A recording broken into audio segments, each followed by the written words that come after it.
Good afternoon, everyone. Thanks for being here.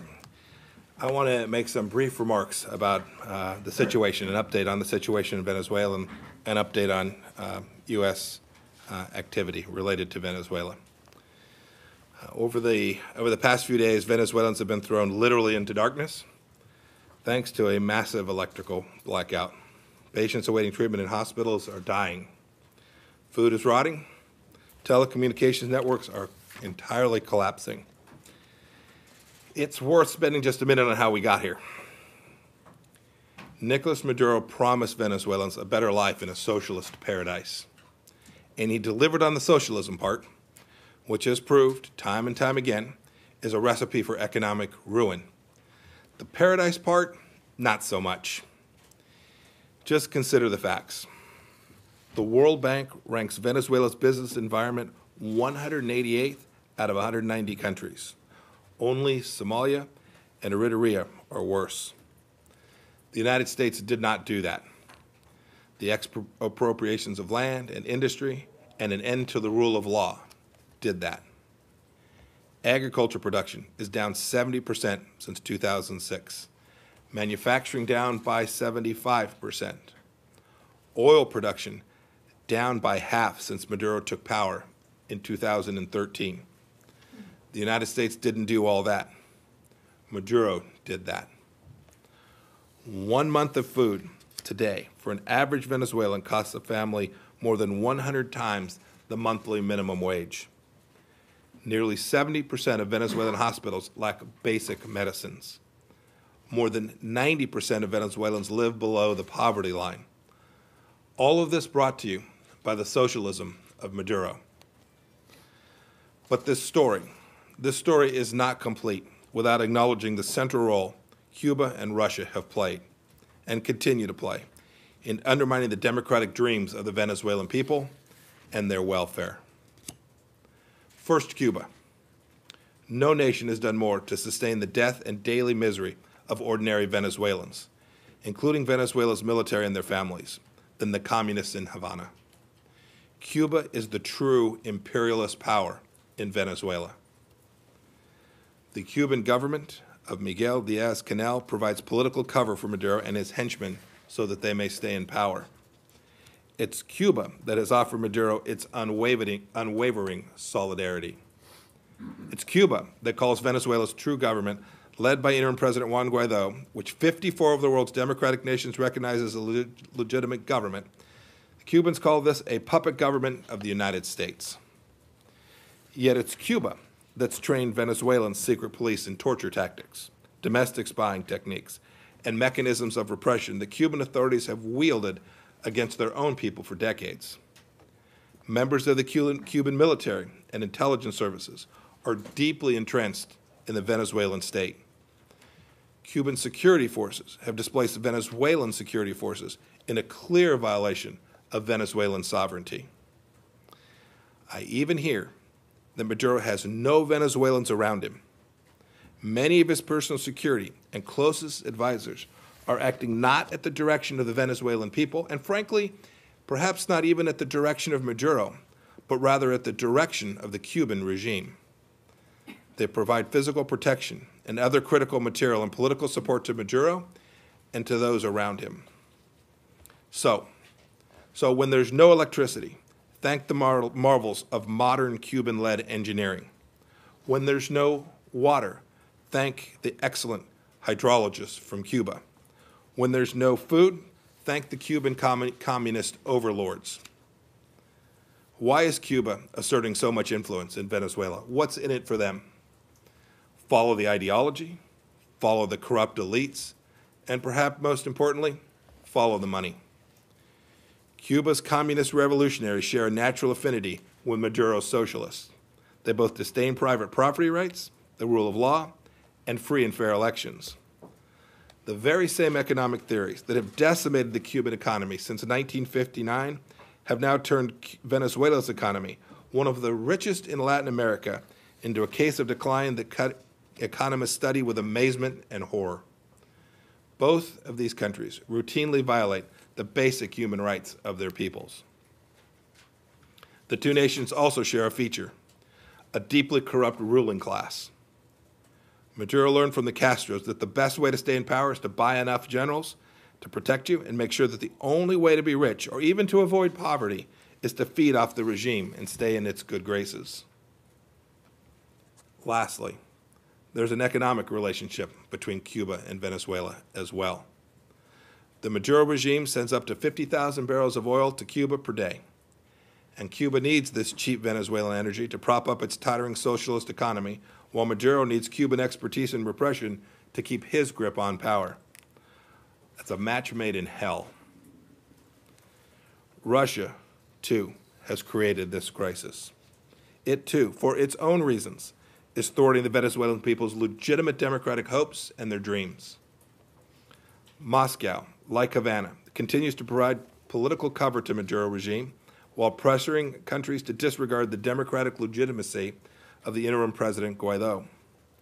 It's Russia that vetoed the UN-sponsored resolution on Venezuela in the Security Council on February 28th.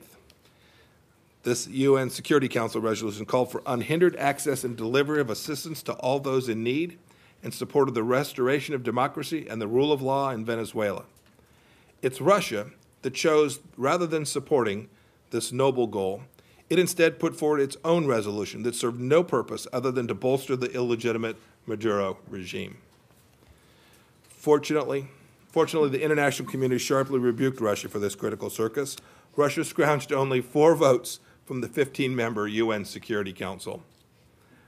Russia claimed at the UN that humanitarian aid deliveries were merely an attempted illegal border crossing for the delivery of unknown cargo. The world knows what was really going on that day. Russia has also used its state-sponsored disinformation organs like Russia Today and Sputnik to divert attention from the humanitarian disaster of the Maduro regime.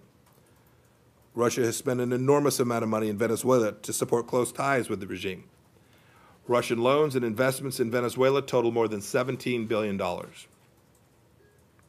Russian companies continue, to this day, to try to help the Maduro regime turn the country's gold reserves into cash, further squandering the assets of the Venezuelan people, assets they will need to rebuild their future. Russia's state-owned oil company, Rosneft, continues to purchase crude oil cargoes from PDVSA, Venezuela's state-owned oil company, in defiance of U.S. sanctions. And Rosneft's CEO, Igor Sechin, continues to throw a lifeline to the regime. Recently, Sechin ordered Rosneft to sell even more oil to the Maduro regime.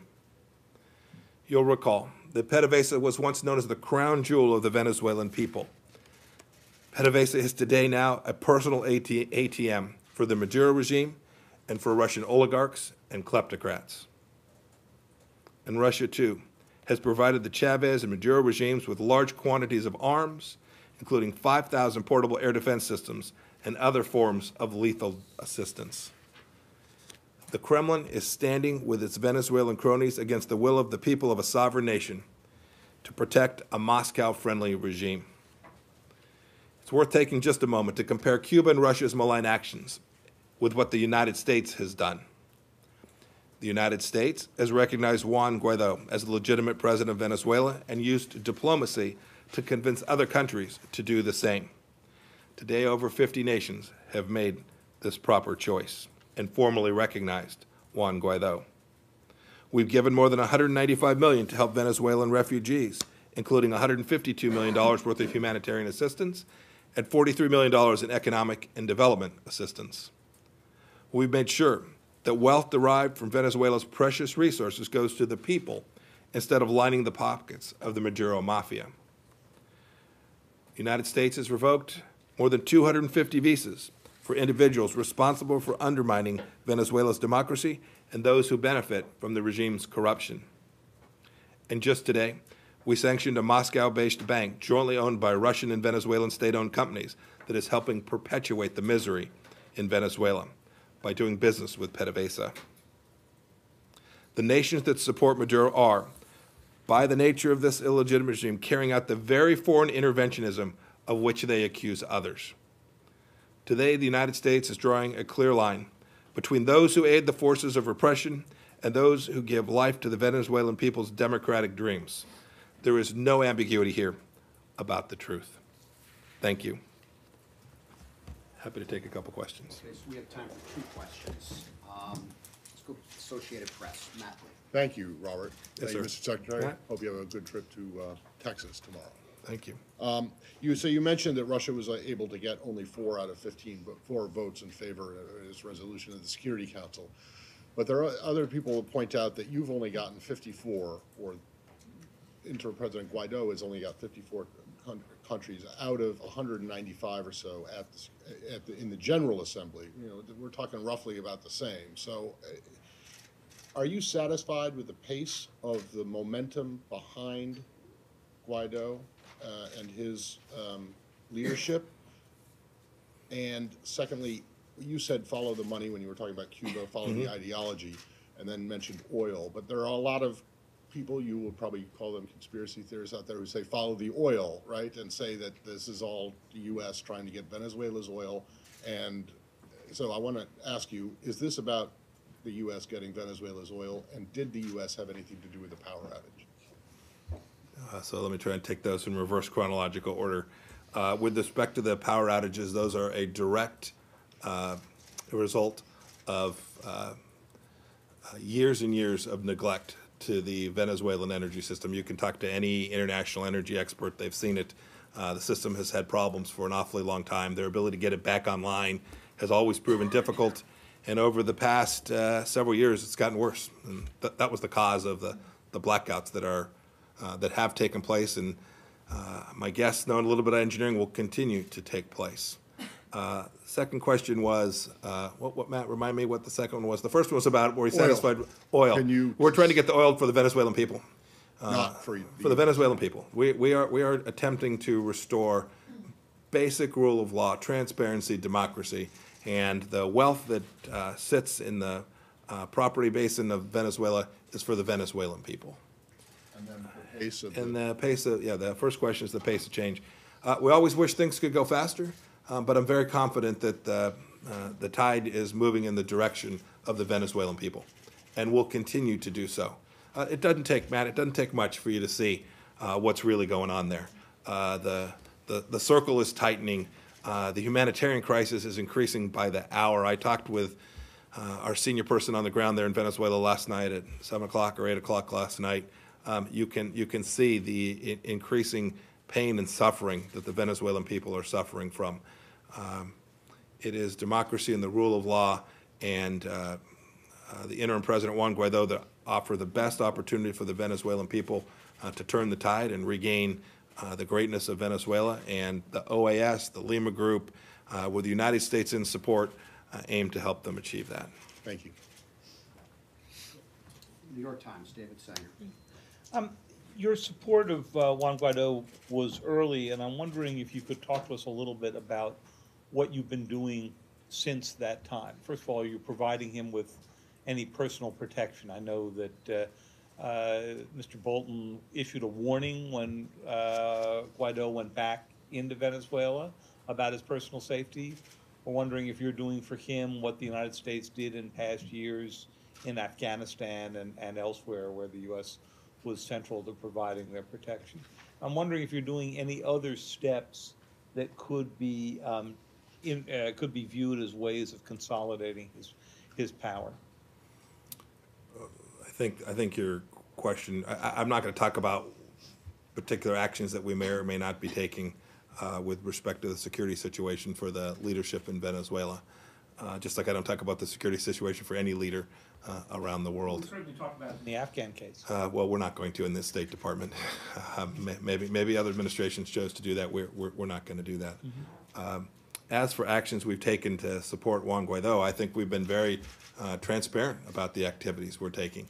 We're supporting every country who's willing to get on the team and help us get to the right place. The American people have been enormously generous.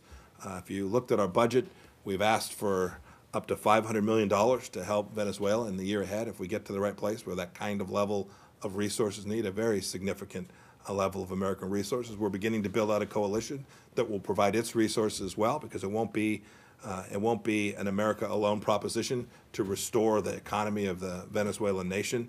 And then we've done our best to help Juan Guaido's build his team out as well, by our team on the ground providing the same kind of services that we provide in every country to help other governments be successful. And we'll continue to do that as long as our team is there inside of Venezuela. Wrap it up there, Mr. Secretary. I'll take one more. Thank you. Leslie Reuters. Thanks. Hello, Mr. Secretary. Hi, how are you? A couple of questions. The one is, which other countries in the world are hiding Venezuelan assets? Number two, you met with the Indian Foreign Secretary today. Did he agree to stop buying oil from Maduro's government? They said they were going to, they've told us that they were going to talk to you about this very issue.